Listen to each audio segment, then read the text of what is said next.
मुझे परमात्मा दिखा दो। एक बार अकबर ने बीरबल से कहा, मुझे परमात्मा दिखा दो। राजा का हुक्म था। बीरबल बहुत परेशान था कि परमात्मा को कैसे राजा को दिखाए। इस विचार को लेकर बीरबल छुट्टी पर चला गया और उदास रहने लगा। एक दिन परिवार में चर्चा हुई और उदासी का कारण पूछा गया तो बीरबल ने बता दिया कि राजा ईश्वर के दर्शन करना चाहते हैं। बीरबल का बेटा बोला, कल सुबह मुझे आप अपने साथ ले जाएं, मैं अपने आप को राजा का दर्शन करा दूंगा।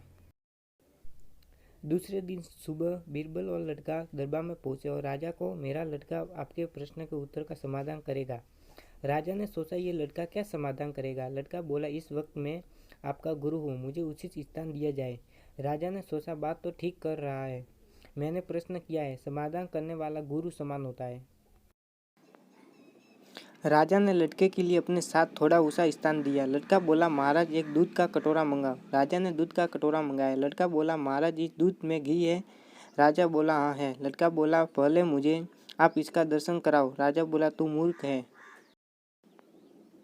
घी के दर्शन ऐसे थोड़े होते हैं। पहले दूध को गर्म करना पड़ता है, फिर उसकी दही जमानी पड़ती है, फिर उसको मकानी में रिड़का जाता है, फिर मक्खन निकलता है, फिर उसे गर्म कढ़ाई में डाला जाता है, फिर उसकी मैल निकाली जाती है, तब जाकर घी के दर्शन होते हैं। ऐसे ही थोड़े दर्शन होते हैं।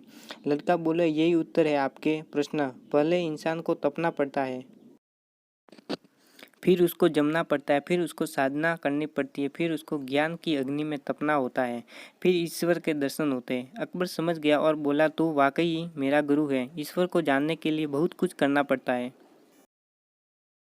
वैसे हर आत्मा में ईश्वर का अंश है और उसी को ईश्वर का रूप समझना चाहिए, तभी सुख की प्राप्ति होती है। यही संसार का नियम है।